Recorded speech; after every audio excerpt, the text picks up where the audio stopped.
你父亲可是你唐家的最强者。楚风问道。我父亲乃是7品半祖，的确是我唐家的最强者。唐英说道。你父亲是你唐家的最强者，可你父亲却被偷袭负伤，曹家为何不趁机攻打你唐家，反而还给予你父亲疗伤的时间？楚风很是不解地问道。是我父亲的好友，在将我父亲打伤后，可能良心受到了谴责，他竟于心不忍了，是他向曹家求的情，说放我父亲一马，并且还对曹家说给予我父亲疗伤的时间，否则他会为我们唐家而战，而只要曹家给予我父亲疗伤的时间，他便不插手这件事。唐英说道。竟然这么狗血？楚风一脸的黑线。是啊，是很狗血，但是不可否认的是，当日若不是我父亲的那个好友，我父亲就已经死在那里了。唐英说道。这事情有意思，还真是够戏剧性的。楚风淡淡一笑，问道。那曹家给予你父亲疗伤的时间还有多久？还有1个月。唐英说道。那应该来得及。楚风说道。什么来得及？唐英问道。我必须要先去除掉那妖女，可既然说了做你的护卫，便不能不保护你，尤其是在你唐家面临大敌的情况，你也就更加危险了。身为护卫，怎么能不在你身边？不过1个月的时间的话，我应该可以处理完那妖女，便可以来保护你。楚风对唐英说道。他是一个信守承诺之人，自然会言出必行，说到做到。楚风，我忽然……唐英的小脸再度变化，小嘴抿抿着，就跟受了什么委屈一样。怎么了？这是？楚风问道。真是对不起，我第一次看见你的时候是故意跟你找茬的。唐英说道。我知道啊。楚风笑着说道。傻子都能看出来你是故意找茬，毕竟那么大的天空，你从哪走不好，非要从我站的哪里走，所以才要说对不起。我先是无缘无故的跟你找茬，但你不仅不记仇，反而还救了我和我们唐家的护卫，而你是我的救命恩人，我理当无条件的报恩。可当你提出需要降妖泉水后，我却和你提出了条件，让你做我的护卫，你不仅答应了，竟然还这样的用心，真的在想着我的安危。但是我明明那样对你，你却还对我这么好，我真是太混蛋了。话到此处，唐英眼眶的泪水就如同黄河之水，一发不可收拾，哗哗哗的就流了出来。说到底她还是一个小女孩，刚刚到了成人的年纪而已，可是心性还是个女孩，而也因为从小到大真诚待她的人也不多，所以遇到楚风这样的人，她才会感动的哭了出来。喂，别这样，不知道的还以为我把你怎么着了呢。楚风笑着劝道。然而唐英却哭得更大声了。别哭了，再哭我可就要动手了。楚风忽然说道。动什么手？唐英一脸茫然地盯着楚风。你唐家高手这么多，万一一怒之下把我给处死怎么办？若是我真的把你怎么样了，那死也就死了，关键我什么都没做，那你说我得死得多冤啊？所以你再哭的话，我就一不做二不休，把你拖床上去，让你领略一下我的能耐。这样的话，就算被你家人处死，我也不冤啊。楚风一脸坏笑地说道。突然听了楚风这样的话，那唐英不仅不哭了，反而还扑哧一声笑了出来，看着楚风道。刚认识你的时候挺冷漠的，想不到竟如此流氓，哪有不流氓的男人？不过我就算流氓，也是对我有好感的人，不过你别当真，我对你是开玩笑的。楚风义正言辞地说道。见楚风如此损他，对自身魅力有着一定自信的唐英自然有些生气，但是想了想后，他却没有将自己的大小姐脾气爆发出来，相反，他竟强压下自己的怒火，温婉可人地对楚风说道。楚风，其实我平日里不是你第一次看到那样的人，正因为与曹家的婚事，我才愤怒，因为我大哥和二哥说，若是曹家攻来之前，我的父亲伤势没有治好，为了保全唐家，便只能让我嫁给那个傻子了。你想嫁给那个傻子吗？楚风问道。当然不想，我都没见过他。唐英摇头道。那便不嫁。楚风说道。但这种事已经不是我说的算的了。唐英说道。怕什么？有我呢。楚风笑眯眯地对唐英说道。我罩着你。听得此话，唐英神情又是一滞，简直有些不敢相信自己的耳朵。可是看着那满面真诚的楚风，他却欣喜地笑了出来，点头道。好。他也不知道为什么，当楚风说出这句话后，他对楚风便很是相信，就觉得楚风真的可以保护他一样。小姐，不好了！忽然一个似是婢女般的女子急匆匆地跑了进来。阿彩，你不是在伺候我父亲吗？你怎么跑过来了？唐英急切地问道。小姐，真的不好了，你还是快走吧。那位康平大师给家主大人服用了鬼煞兽的骨粉，可依旧未能治愈家主大人的伤势。我听大少爷和二少爷商量，要趁着曹家还没有打过来，将你嫁到曹家去，以此来化解唐家与曹家的矛盾。那名婢女说道。怎么会这样？听得此话，唐英顿时就瘫在了地上，一张小脸已是面如死灰。要我带你逃吗？楚风问道。我自然想逃，可我不能放任唐家的安危不顾。唐英的声音已经变得低沉，内心的苦闷不言而喻。既然这样，那便带我去看看你父亲吧。我也是界灵师，对于疗伤之法也是颇懂一些，也许能够帮到一点忙。楚风说道。我怎么忘记这点了？好，我们这就过去。唐英站起身，抓住楚风便向外走去。小姐，你不能过去，你忘记家主大人亲自吩咐不让你去他的寝殿了吗？那婢女说道。顾不得那么多了。唐英没有理会婢女，而是紧紧地抓着楚风，快步地走了出去。此时此刻，楚风就像是他最后的一颗救命稻草，他将所有的希望都寄托在了楚风的身上。楚风跟着唐英很快便来到了唐家家主的寝殿，而在唐家家主的寝殿内聚集着几道身影，其中便有唐英的三哥唐勇，还有2名男子。那2名男子的年龄比唐勇还要大，其中最大的一位竟然也有至少5000岁的寿龄。妹妹，你怎么来了？父亲不是不让你来吗？然而当见到唐英与楚风之后，不仅是那唐勇过来叫唐英妹妹，就连另外2名男子竟也叫唐英妹妹。见到这一幕，楚风也是颇感意外，真是没有想到这唐英的几个哥哥年龄如此之大。按照这样看，唐英的大哥简直比他大了5000多岁啊！这样的年龄差距，若是放在一个小市里，绝不可能是兄妹关系，应该是老祖与后人的关系。就像青龙宗的开宗祖师青龙道人，也不过是1000多年的寿命而已，并且若不是靠着清玄天留下的至宝，青龙道人连1000年都活不下来。毕竟他的修为很弱，但是唐英的3位大哥都至少可以活到万年，甚至更久，因为他们全部都是半祖境的高手，而这就是修武境界的差距，不仅是实力上的，各个方面都会有所提升。而唐英的大哥乃是一位6品半祖，实力是唐家兄妹之中最强的。而5000岁的寿命虽然很长，可若与5支圣土的众多强者对比的话，他能够在5000岁达到这个地步，已是非常强横，也可以算作是一位修武奇才。不过若是放在这百炼凡界，楚风觉得应该算不上奇才了，顶多也就是寻常修武者之中的天才。毕竟从楚风父亲的话中，楚风就已经知道，在这百炼凡界之内，唯有拥有超过寻常人的逆天战力，才是真正的天才。就比如天族之人，大哥、二哥、三哥，这位是楚风，鬼煞兽就是他杀死的。楚风不仅实力强横，他还是一位龙纹级界灵师。他说他想试试帮忙医治父亲的伤势。唐英赶忙说道：“楚风兄弟你好，我是唐英的大哥，我叫唐龙。”唐英的大哥用那深邃的眼睛打量一番楚风后，露出了一抹淡淡的笑容，不卑不亢，一看就是有阅历之人。楚风兄弟，我是唐英的二哥，我叫唐虎。我已经听3弟说过你的事情，他们2个家伙太不懂事，之前对你多有得罪，你千万不要往心里去啊。唐英的二哥也是主动上前与楚风说话，相比于唐英的大哥，唐英的二哥更热情，也更殷勤。同样的，他表现的也更假。虽然楚风年纪小，可楚风经历的多，且观察力也是极强，哪些人是真心相待，哪些人是装模作样，楚风一般都能分辨得出来。而这唐英的大哥和二哥显然不是真心欢迎楚风之人。过去的事就不提了，我可以看一看楚家家主的伤势吗？楚风问道。这位小友，你真的也是龙纹级黄袍界灵师？然而就在这时，一道身穿界灵黄袍，留着一头黄发的老者缓缓地从寝殿深处走了出来。这个老者的修为不是很强，只是1品半祖，但他的年龄却很大，恐怕也有万年寿命。这样的年龄本该满面皱纹，浑身老年斑，可他却没有，不仅没有，更是红光满面，肌肤如婴儿一般，一眼看去，浑身上下竟还微光闪闪，就像是一个活生生的仙人。不用别人说，楚风也知道，他肯定就是唐英口中那位龙纹级黄袍界灵师，也就所谓的康平大师。康平大师，楚风真的是一位龙纹级黄袍界灵师。唐英说道：“的确，小妹与我唐家诸多护卫都见过楚风兄弟的手段。”唐勇也是开口说道。然而那康平大师却有些不太相信地打量起了楚风。果然，就如唐英所说，这位康平大师自负得很，虽然修为只是1品半祖，可是看向楚风的目光竟然有着浓浓的轻蔑之色。怎么，我是不是龙纹界灵师，还要经过你的验证吗？见对方态度不好，楚风自然也不会笑脸相迎，而是冷冷地问道：“哈哈，那倒不用，只是这位小友，老夫修炼界灵之术足足万年之久，从我修炼之初便苦心钻研疗伤之法，正因如此我才耽搁了修武，否则我不可能只是1品半祖。不过我的苦心钻研却也没有白费。如今在这陆阳阁统治的区域内，谁不知道我康平？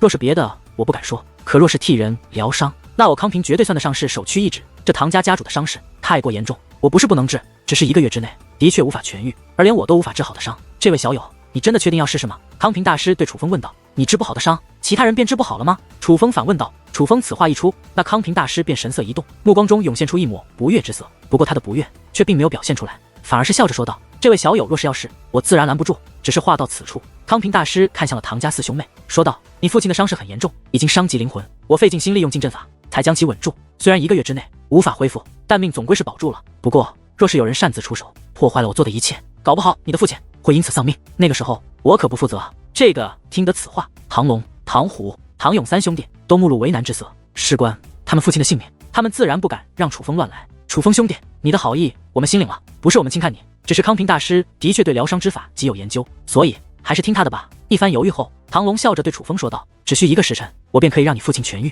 我若是做不到，那我的这条命便随你们处置。”楚风说道。“楚风，你这是干嘛呀？用不着这么拼吧？”听得此话，唐英顿时吓了一跳，赶忙上前劝阻。他可不希望楚风因为自己的家事把自己的小命搭进来。放心，我有把握。楚风轻轻地拍了拍唐英那抓着自己的手，示意他不用担心。而见楚风如此自信，唐龙3兄弟也是纷纷露出了吃惊的目光。不过相比于唐勇、唐龙和唐虎，那目光之中则是有着些许怀疑。他们对楚风并不了解，也没见过楚风的手段，所以他们不确定楚风是真的有本事，还是在说大话。这位小友，你可真是什么都敢说啊！此刻，康平大师冷然一笑，随后对唐龙说道：“唐大公子，虽然你父亲的伤势很不稳定，不过我还是能够控制的。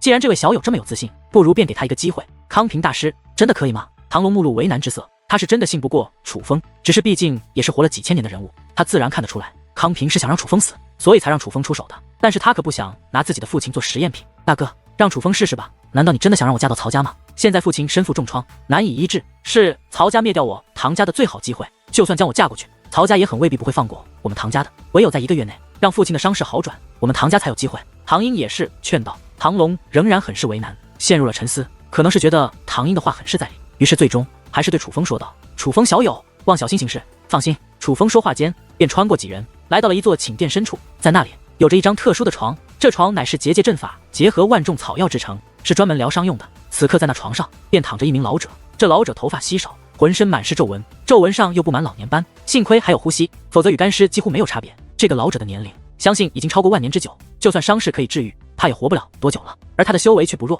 乃是7品半祖。这位自然便是唐家的家主。气势。在进入这寝殿后，楚风就暗中观察了这唐家家主，在确定自己可以医治后，才敢所出那番话。此刻，楚风张开双手，道龙纹级结界之力涌现而出，他是准备动手了。而看到楚风的结界之力之后，在场之人除了唐英外，都是眼前一亮，因为他们也是第一次看见楚风施展结界之术。尽管早就知道楚风是龙纹级黄袍界灵师，可当亲眼所见后，仍是感觉有些吃惊。毕竟如此年轻的龙纹级黄袍界灵师，可是非常少见的。这位小友，丑话说在前头，唐家家主若真的出现什么3长2短，就算你想活，便也活不成了。就在这时，康平大师忽然说道：“只可惜，我的生死不是你能决定的。”楚风回头说道：“当然不是我，而是唐家人。”康平大师说道：“错了。”楚风淡淡一笑，说道：“我的生死由我自己决定。”哼，真是狂妄！你若是能够医好唐家家主的病，老夫自废修为。康平大师目露怒容，他对楚风的不爽终于彻底表现了出来。是嘴的话，可要说话算话。楚风说道：“我康平向来一言九鼎。”康平大师自信满满的说道：“他的自信不是来自于他的诺言，而是他似乎有着绝对的决心，自己一定会活下去。既然你这么想不开，那我可真要成全你了。”楚风微微一笑，随后只见双手摆动，便开始布置结界阵法。很快的一道结界大阵便浮现而出，竟覆盖一方，将楚风以及唐家家主全部覆盖了进去。这阵法一出，那康平大师也是神色一变，他惊愕地发现楚风所布置的这道结界阵法，竟然就连他也看不穿。虽然很不甘心，可是此刻康平的目光之中却也涌现出一丝惊慌，只不过他这惊慌的目光只出现片刻便消失了，取而代之的依旧是自信。紧随其后，康平的嘴角微微上翘，随后便悠哉地坐到一旁的座椅上，喝起了茶。康平大师，真的行吗？唐龙三兄弟紧张地问道。哼，我哪知道。康平冷笑道，虽然嘴上这样说，可是从他自信的目光中可以看出来，他已经认准楚风必然失败。唐英，丑话说在前头，若是父亲出了3长2短，可别怪我做哥哥的，对你这个朋友不客气。唐龙恶狠狠地对唐英说道。与此同时，唐虎甚至唐勇也是纷纷暗中传音于唐英，他们都想推卸责任。这样的话，就算他们的父亲真的出现意外，那也没人可以怪到他们头上了。此时此刻，唐英变得越发紧张，他倒不是害怕他的哥哥们惩罚他，而是怕楚风失败。若是楚风失败，以他这3位哥哥的个性，搞不好真的会杀了楚风。虽说楚风身份特殊，可是如今唐家面临大敌，危在旦夕，所以此等形势下，唐家人的顾虑几乎没有，胆子便也大了很多。哪怕楚风是天族之人，可若楚风若真的做错了什么，他们也不会手下留情。在这种情况之下，唐英当真是度日如年。这短短1个时辰，对于他来说，好像是过了数日之久，内心受尽了煎熬。好在1个时辰终于过去，而那覆盖一切的结界阵法也在此刻开启。而当那结界阵法开启之际，在场之人皆是一脸的吃惊。楚风不仅站在那里，就连唐家的家主也站在那里，并且唐家家主还神采奕奕，这哪里还像是负伤之人？不用多说，他们便已猜到他们的父亲痊愈了，楚风竟然成功了，该死！而在唐家之人欢喜之际，那康平大师却脸色一变，转身便要逃走。可是他还未成功逃脱，一道身影便拦在了他的身前。此人正是楚风。康平大师，说好的一言九鼎吗？楚风笑眯眯地问道。你是找死？康平大师手腕一转，便亮出一件地冰，携带恐怖的祖级武力，正面向楚风的丹田刺来。那汹涌的杀意，周遭的空间都被震成粉碎。他可不仅仅是要废掉楚风的修为，乃是要夺走楚风的性命。然而莫说那股祖级武力，哪怕是那件地冰直接落在了楚风的身上，可却未能伤及楚风分毫。楚风就像是一个铜墙铁壁，哪怕是堂堂地冰也无法洞穿楚风的身体，甚至连楚风的衣衫也无法割破。找死的是你！忽然楚风眼中寒芒一闪，一股威压便横扫而出，只听的一声，便将那康平大师轰飞开来，狠狠地装在这寝殿的墙壁之上。楚风这一击当真是够狠，康平落地之时不仅浑身是血，并且虚弱的只剩下一口气了。楚风兄弟，你这是干嘛？康平大师可是我们的客人。见此一幕，唐家3兄弟都慌了，尤其是唐龙与唐虎更是身形一动，拦在了康平身前，生怕楚风再对康平出手。之前康平大师说的话，他们可没有当真，毕竟很多外人都已经知道，他们请来了康平大师为其父亲疗伤。若是康平真的死在他们唐家，那传出去可是会毁他们唐家的名声。更何况除去利益关系外，康平大师与唐家家主也是好友，这样特殊的关系，他们自然不会让楚风杀了康平。干嘛？他欲杀我？难道我不该杀他？楚风冷漠地说道。就算他有不对，可你也不该下如此毒手啊！唐龙很是愤怒地说道。住口！几个不孝的东西，怎可对楚风小友如此无礼？然而就在这时，一声怒喝猛然传来，震得这寝殿都是剧烈一颤。是唐家家主。父亲，您见其父亲竟帮着楚风呵斥他们，唐家3兄弟一脸茫然。事实上，不仅唐家3兄弟一脸不解，就连唐英也是一脸的不解。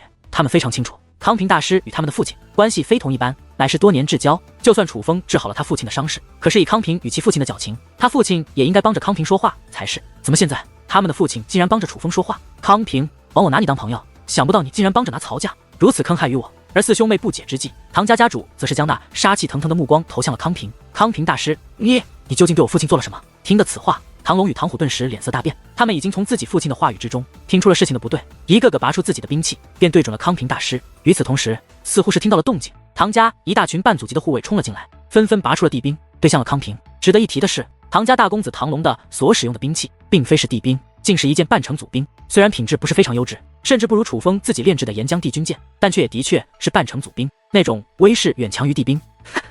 既然已经被你们发现了，那我便也不再隐瞒了。曹家早就猜到你若想要疗伤，定然会来找我，所以曹家先一步找到了我。我要做的很简单，就是不医治你的伤。康平大师说道。不医治伤，真的只是这么简单吗？楚风冷然一笑，说道：你暗中动了手脚，让唐家家主陷入深度昏迷，完全失去战力，并且还在其体内的伤病处设置了多个毒阵，若有其他人为其疗伤，不小心碰到了那些隐藏的毒阵，便会让唐家家主毒发身亡。而你先前不让我为唐家家主疗伤，是因为出于龙温界灵师的自尊心，你觉得换做我来医治，你的医术便受到了侮辱。至于后来答应让我医治，便是想借我的手弄死唐家家主，这样也能除掉你看不惯的我。一箭双雕。但你肯定没有想到，你所用的一切手段，在我没碰到唐家家主之前就已经看清。我早在心里计划好，该如何破开你布置的隐藏毒阵，如何破解你暗中动的手脚，如何让唐家家主痊愈。而这些全部做完，一个时辰刚刚好。此话一落，在场之人皆是眼前一亮，没有楚风竟然早就看穿了一切。的确多亏了楚风小友，不然老夫这条命怕是早晚要废在你的手中。唐家家主也是十分感谢的说道：畜生，若不是你，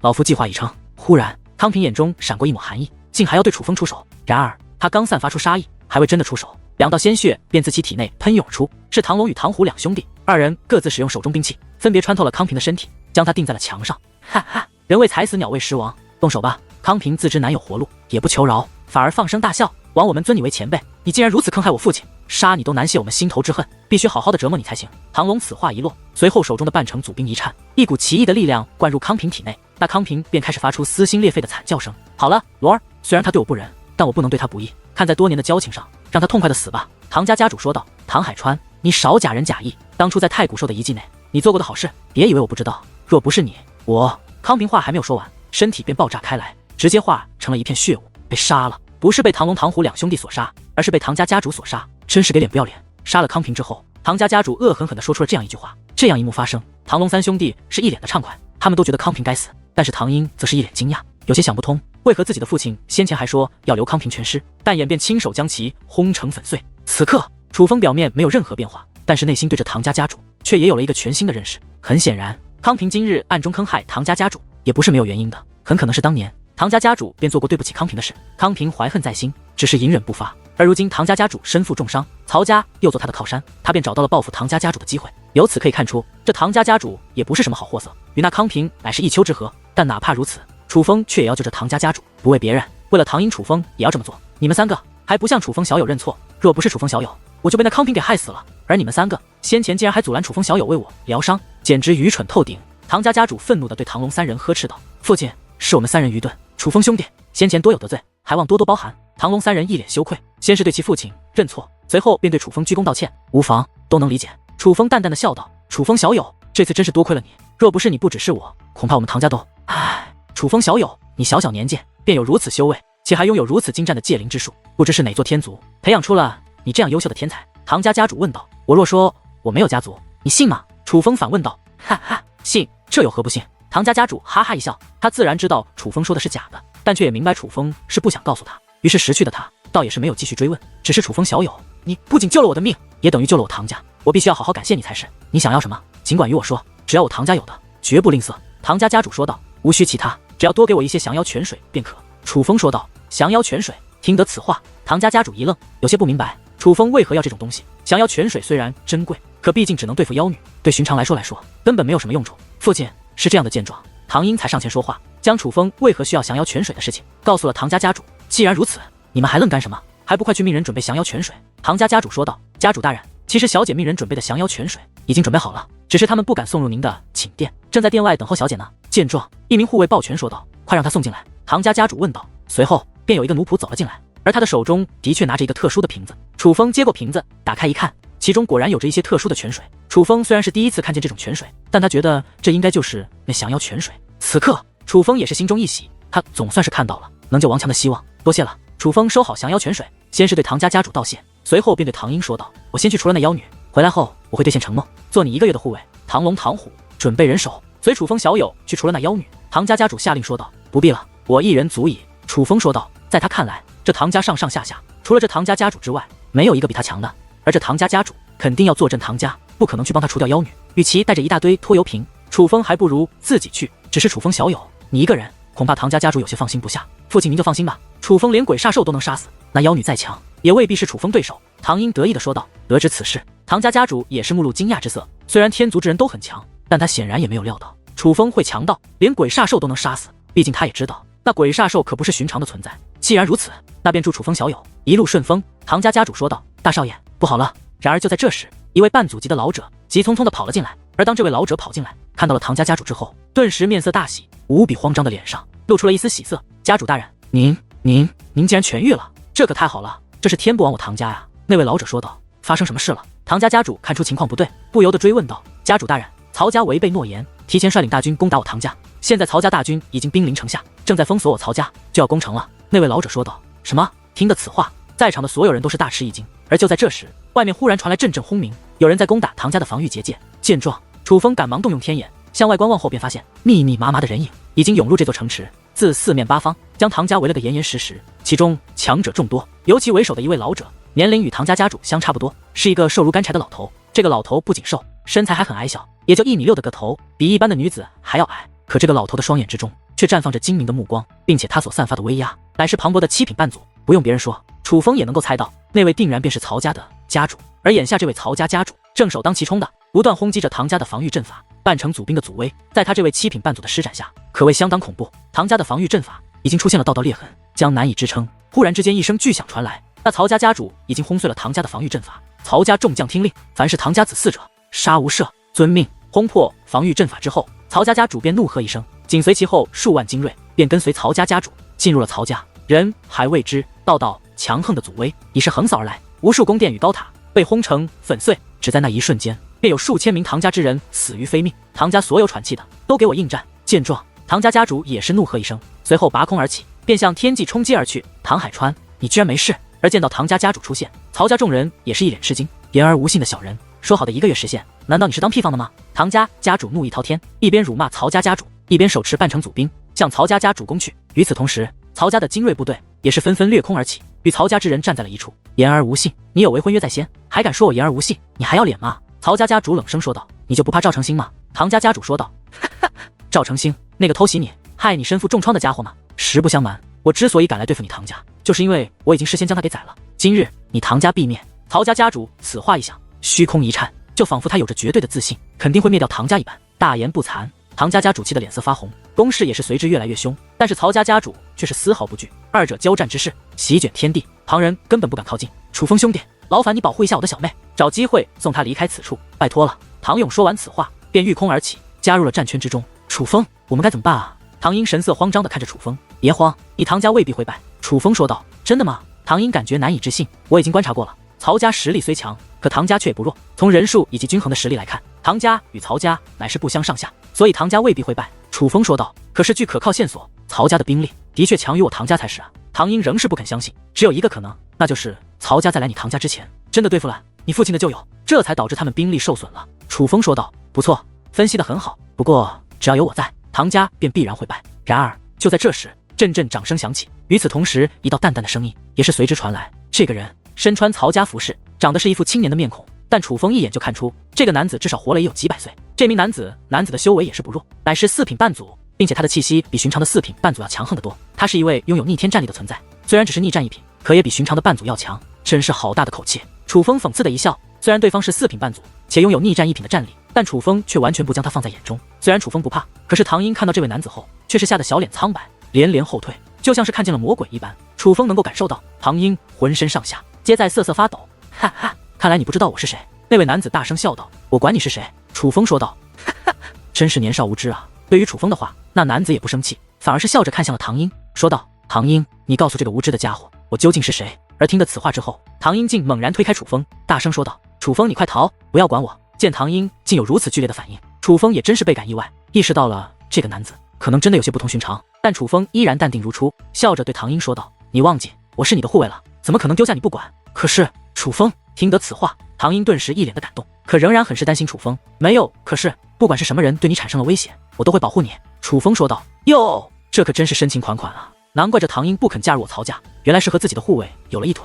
男子在一旁冷笑道，但楚风却注意到他那笑眯眯的眼中有着浓浓的杀意。既然还不走，看来你是准备死在我的手中了。楚风双眼微眯，眼中也同样寒意涌现。先不说两兵交战各为其主，最主要的是这男子虽然满面笑意，可实际上是笑里藏刀。楚风已经感觉到了他的杀意，他是无论如何也要置楚风于死地的。所以对于这种人，楚风也不会留情，就算他要走，楚风也不会放他走。哟，这口气说的可真够大的，好歹我也是一位4品半祖，你这区1品半祖哪来的勇气和我这般叫嚣？男子的笑容之中终于涌现出了讽刺之意。1品半祖，你确定吗？楚风说话之间，眼中雷芒闪烁，只见道雷蛇交错，雷霆铠甲与雷霆羽翼皆是浮现而出，气息也是从1品半祖瞬息提升到了3品半祖。你是天族之人？见到此刻的楚风，那男子也是神色一变，露出了吃惊之色。不过这种惊讶却只停留了一瞬间，很快的他便又再度笑道：既然是天族之人，那自然便有着逆战3品的战力，也就是说你的真实战力可与寻常的6品半祖抗衡，难怪如此自信。但恐怕你不知道，天族之人我也并不是没有杀过，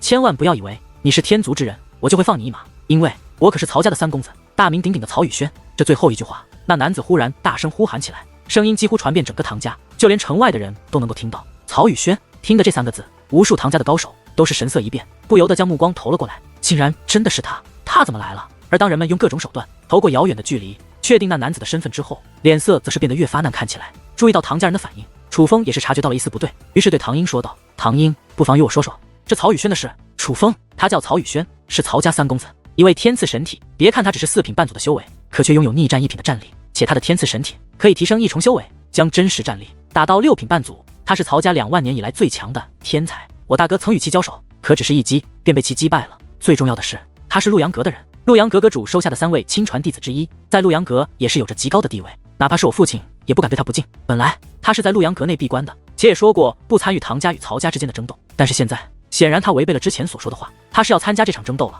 可他那特殊的身份，几乎没人敢对付他。我们唐家这次恐怕真的是……楚风，你快走吧，这件事本就与你无关，我不想连累你。唐英说道：你们唐家人到底是真傻还是假傻呀？此刻楚风一脑门子的黑线，曹家有这样的底牌，唐家就应该早些服软才是，可唐家偏偏没有，居然还听信了。这曹宇轩会不参与家族争斗的事，这怎么可能？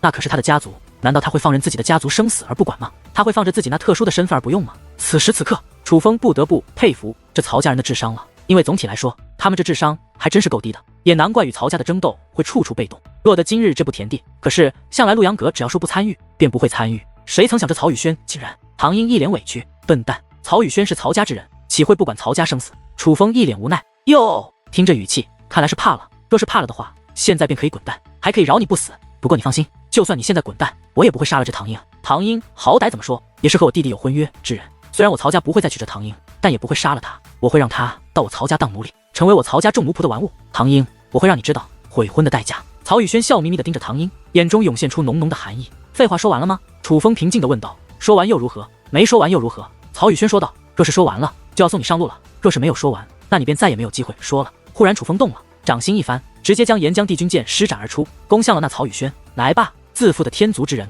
我今日便让你知道，天族之人并不是无敌的。而那曹宇轩大喝一声，顿时一股蓝色的气体在其体内散发而出，那气体浮现之后，化作一把蓝色的匕首，悬在了曹宇轩的头顶。而这一刻，曹宇轩的气息竟然急速攀增，提升到了5品半祖的修为。呵，紧随其后，曹宇轩手腕一转，一把银色巨斧便浮现在手中，那同样是一把半成祖兵。一时之间，楚风便与曹宇轩交战在了一处，而二人这一交手，几乎引起了唐家与曹家所有人的注意，哪怕正在拼死对战的2位家主，也是时不时的将目光投向楚风与曹宇轩这边。毕竟曹宇轩身份特殊，实力强横，令唐家所忌惮，而楚风那天族之人的身份，也同样早就引起了曹家之人的注意。若是其他人，他们自然不惧，可既然是天族之人，他们多少还是有些忌惮的。真是想不到，你们居然请来了天族之人坐镇。曹家家主说道。怕了吧，天族可不是你们小小的曹家能得罪的。唐家家主说道。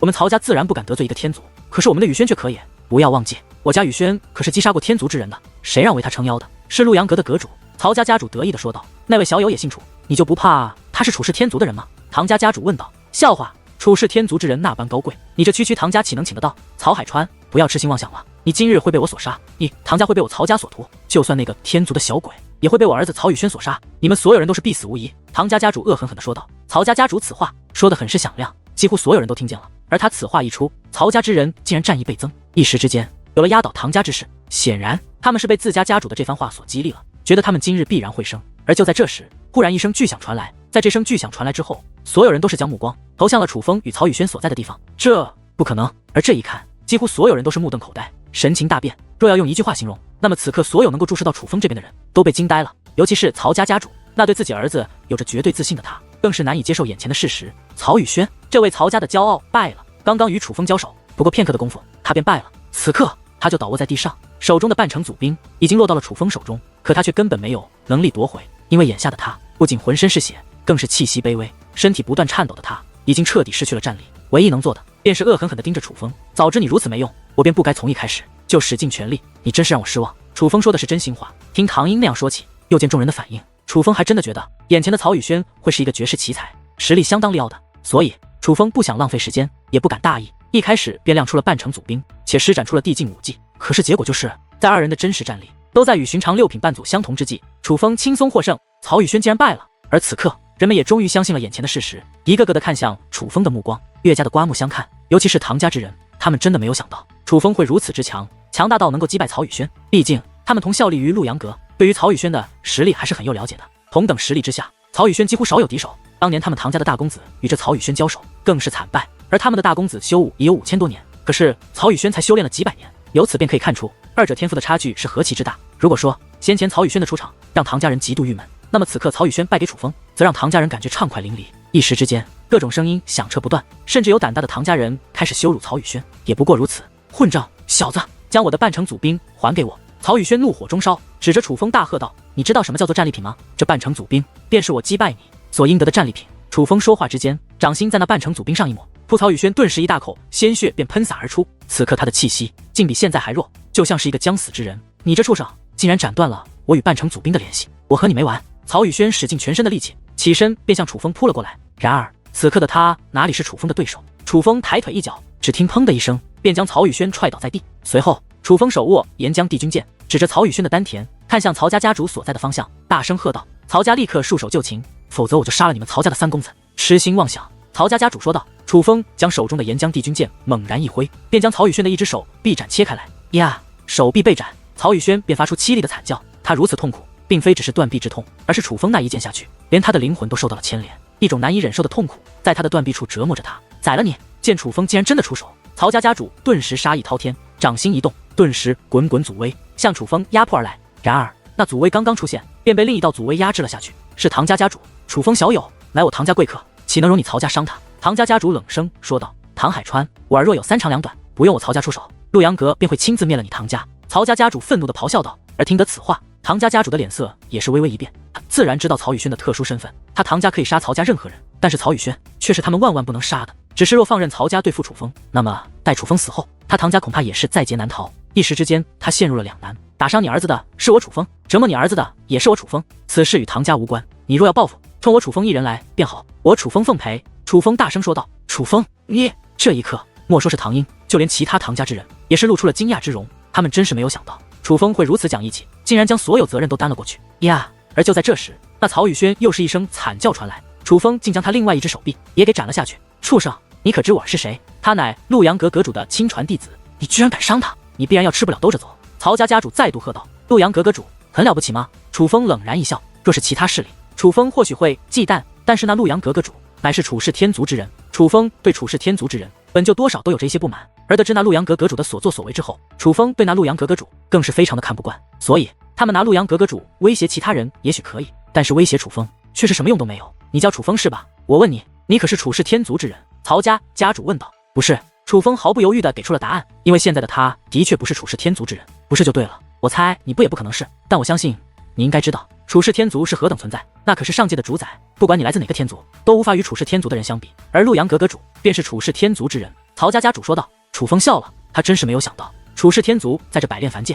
竟有如此大的名声，若是他还是处世天族之人，若是他可以报出处世天族的名号，也许真的会少了不少障碍，只是他不能，因为他是被处世天族剔除名字的人，他是被处世天族赶出了楚家的人。正因如此，楚风才觉得好笑，他在笑自己笑自己是如此的可悲，而在感觉自己可悲之际，楚风心中滚滚翻腾的却是恨意，对楚氏天族的恨意。笑，总有你笑不出来的时候。小子，我给你2条路，要么立马向我磕头道歉，我心情好了，可以考虑放你一条生路；要么你就立刻杀了我，但我师尊绝对不会放过你。不仅你要死，你身边的所有人都要死。那个时候你便会后悔，后悔今日所做的一切。只是天下间没有后悔药可吃。就在这时，曹宇轩咬牙切齿地对楚风威胁道。听得此话，楚风顿时剑眉倒竖，他没有想到已经如砧板鱼肉的曹宇轩竟然还敢这么与他说话，竟然大言不惭地威胁楚风，这让楚风很是气愤。最气愤的是，这个家伙之所以敢如此大胆，乃是因为他依仗于一个楚氏天族的败类。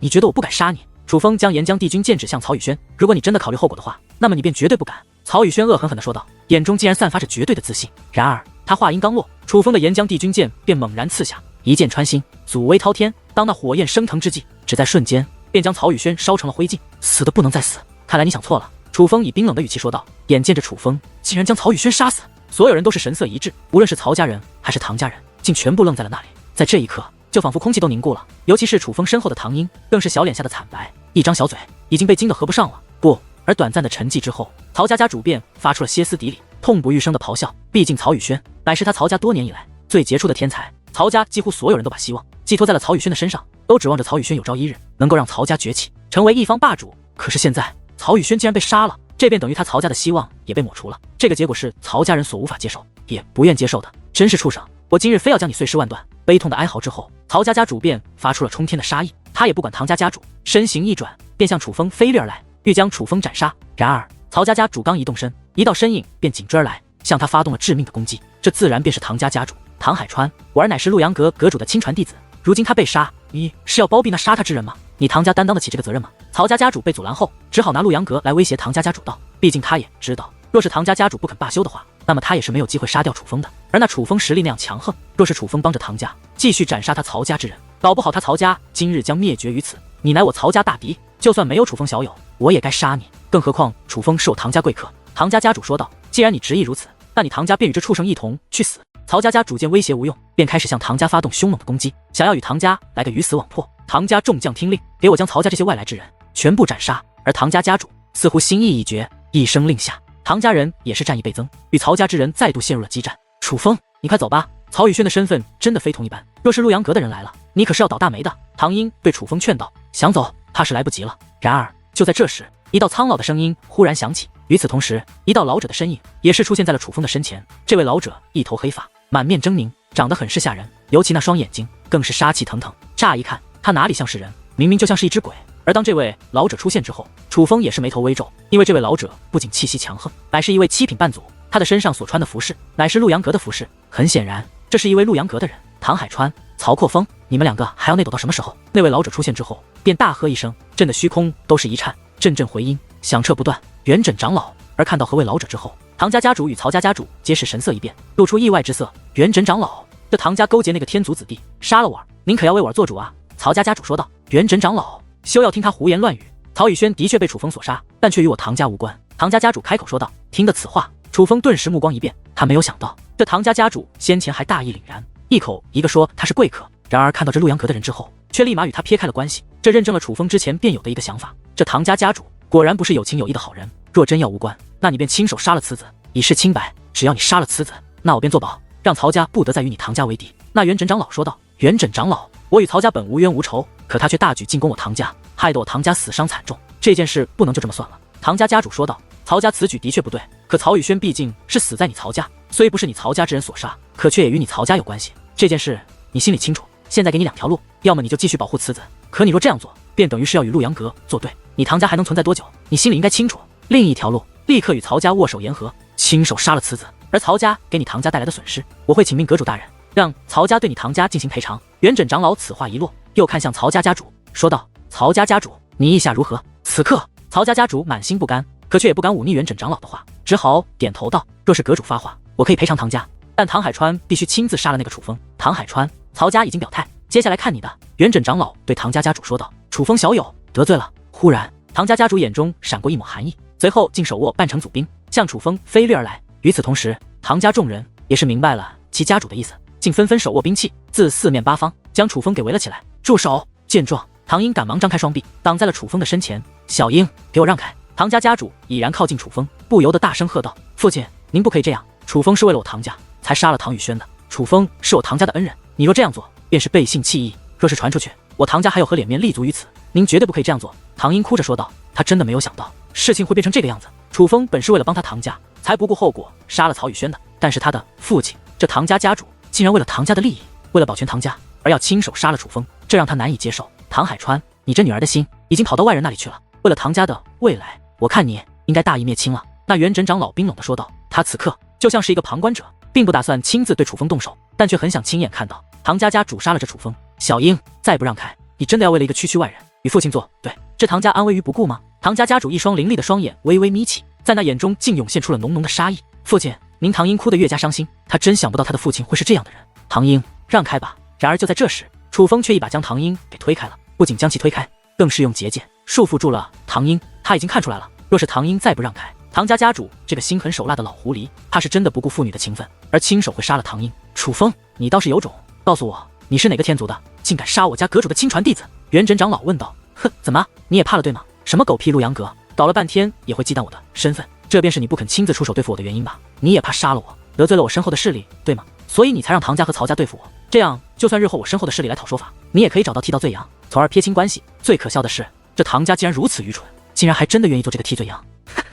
难怪唐家会落到今日的田地，只能说2个字：活该。楚风讽刺的大笑起来，而听得此话，唐家众人脸色一变，他们本来还不明白为何元稹长老不直接对楚风出手，现在他们终于知道了。搞了半天元稹长老是忌惮楚风的身份，所以才不杀楚风，但是元稹长老却让唐家动手，这便当真是让他唐家当替罪羊了。此时此刻，唐家人一个个的脸色都很难看，毕竟没有人愿意做替罪羊。你很聪明，可惜这并没有什么用。元稹长老讽刺的一笑，随后便看向唐家家主，说道：“唐海川，动手吧。”父亲，难道您刚刚没有听到楚风说的话吗？陆阳阁完全就是在利用你，是在让你做替罪羊啊！唐英大声的喊道。这一刻，唐家家主也是陷入了两难，他其实早就猜到了元稹长老的用意，只是他也没有办法，为了保全唐家，他只能选择依靠陆阳阁。毕竟陆阳阁的阁主是楚氏天族之人，本来他已经下定决心要杀掉楚风的，只是现在楚风将话说明，让所有人都知道，他唐家若杀楚风，变成了替罪羊。这种情况下，他若执意选择杀掉楚风，便不仅仅是背信弃义，更是愚蠢透顶。所以他也是有些不好下手了。唐海川，你今日若不杀这楚风，你唐家绝对难有活路。可你若杀了这楚风，我保你唐家日后飞黄腾达，将成为阁主的心腹。元稹长老说道。元稹长老，您此话当真？唐家家主问道。他非常清楚，元稹长老虽然修为与他相同，可却是陆阳阁阁主的心腹之一，他说的话还是很有保障的。我元稹堂陆阳阁阁主岂会骗你？元稹长老有些不悦地说道。是我愚昧了，还望元稹长老见谅。见元稹长老动怒，唐家家主赶忙赔礼道歉，还真是当狗的好材料。楚风冷笑着羞辱道，早知道唐家家主会是这样的人，楚风绝对不会为他医伤，找死。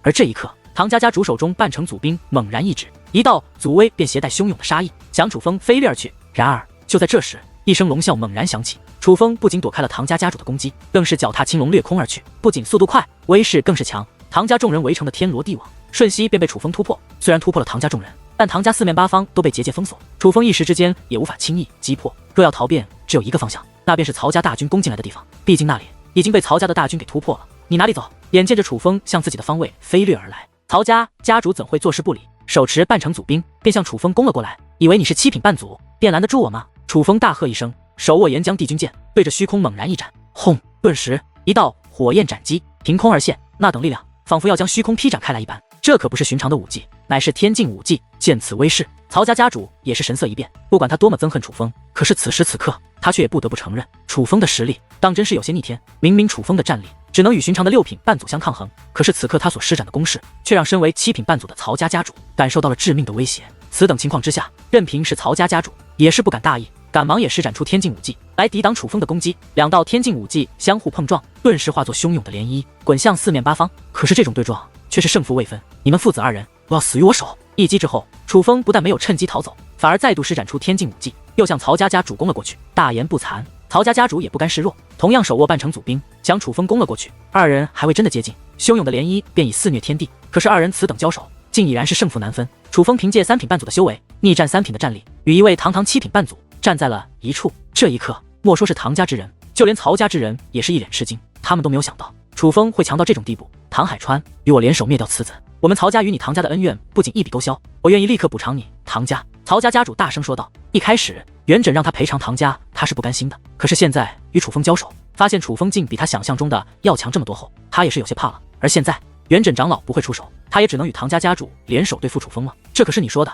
唐家家主本就该杀了楚风，是见曹家家主出手后，他才袖手旁观的。现在曹家家主竟说出此话，他自然也不再袖手旁观，手握半成祖兵，便加入战圈之中。此时此刻，竟是2位七品半祖大战楚风一人。虽然唐家家主加入战圈之后，楚风的确落入了下风，可是却依然没有要败的迹象。这楚风怎会如此之强？此刻，唐家人与曹家人都被惊呆了。毕竟楚风可是在以一己之力对抗2位家主，半祖境果然与5帝不同。此刻，楚风也是眉头紧皱。在5帝境的时候，楚风不仅是同等实力下堪称无敌，就算比他的战力高出1品境界的人，楚风也能够战胜。但是现在，楚风面对2位7品半祖，莫说战胜对方，只是这样交手，他便已经感受到了极大的压力。虽然楚风还有一个王牌，帝境5技没有施展，但楚风却也不确定这曹家家主与唐家家主是否便没有底牌了。毕竟这里是百炼凡界，对方乃是真正的7品半祖，他们既然连半成祖兵都有，那么就算成功的修炼了帝境5技，也不是没有可能的。更何况除了这2位家主之外，还有内战在一旁虎视眈眈的元稹长老。那个元稹长老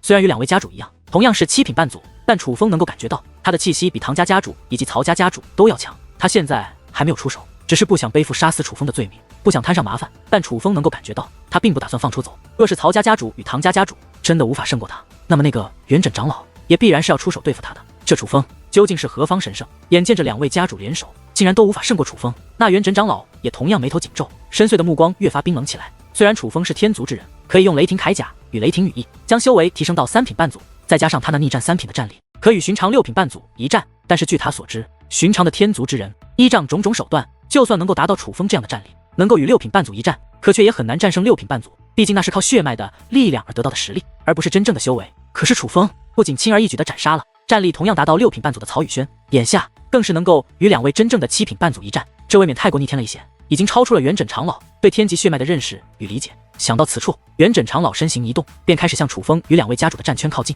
与此同时，那张粗糙的老手也摸向了自己的乾坤袋。就如楚风所料，元稹长老不管楚风是来自哪个天族，都不准备放过楚风。若是2位家主真的无法斩杀楚风，那么他也会立刻出手，将楚风斩杀于此处。然而就在这时，天际之上一道血光闪过，楚风的身形便猛然倒退。而这一刻，元稹长老顿时眼前一亮，本凝重的目光之中，终于涌现出了一抹喜色。因为此刻的楚风坐肩之上出现了一道血淋淋的伤口，那伤口入骨，莫说一大块肉被削了下去，就连肩骨都被砍出了一道深深的沟痕，大片的鲜血正难以自控地向外喷涌，甚是吓人。那楚风受伤了，他被2位家主击伤了。见到这一幕，唐家与曹家这2个先前还敌对的势力，此刻竟然全都欢呼起来。看来你也不过如此。见成功击伤楚风，唐家家主的脸上也是露出了放松的笑容。而此刻的楚风不仅是满面的痛苦，更是满眼的愤怒，紧握手中的岩浆帝君剑，目光扫向唐家与曹家2位家主，咬牙切齿，狠狠地说道：“今日我楚风若是不死，将来必灭你唐曹2家，真是好大的口气。只不过可惜你是没有那个机会了，因为你今日必死无疑。”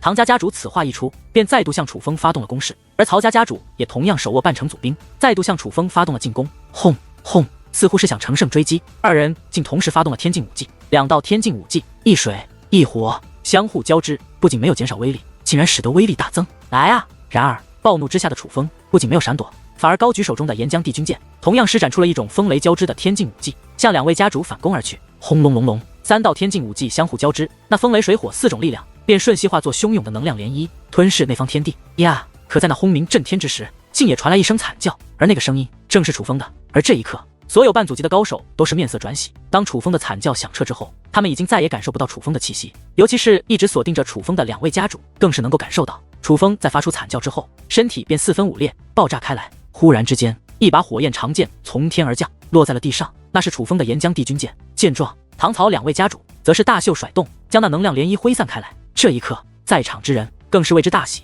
因为此刻天际之上已经再也找不到楚风的身影。这说明楚风不仅被斩杀了，并且死得彻彻底底，连道残渣都没有剩下。不，见此一幕，唐英顿时跪在了地上，眼中的泪水如泄闸的洪水一般，无法自控地向外喷涌而出。楚风，是我害了你，是我对不起你。与此同时，唐英更是用力地挥动自己的双手，不断地扇打自己的小脸。他在自掌耳光，自责，极为痛心的自责。在他看来，若不是他，楚风不可能会死。妹妹，你这是做什么？那楚风胆大包天，竟敢杀掉阁主大人的亲传弟子，他是死有余辜，你不要为这种人而伤害自己，不值得呀。见状，唐龙破开了那限制唐英自由的结界，且用自己的力量彻底束缚住了唐英的身体，生怕他再因为自责而自残。放开我，放开我，我不要再做唐家人，我不要留在这样卑鄙的家族。唐英歇斯底里的大喊道：“你说什么？再说一遍。听得此话，先前还一脸心疼妹妹的唐龙顿时涌现出了怒容。我说我不要留在这种背信弃义的家族，我不要再做唐家。唐英话还没有说完，一个响亮的耳光便落在了唐英的脸上，将唐英狠狠地打倒在地。这个耳光过后，唐英的侧脸竟然流出鲜血。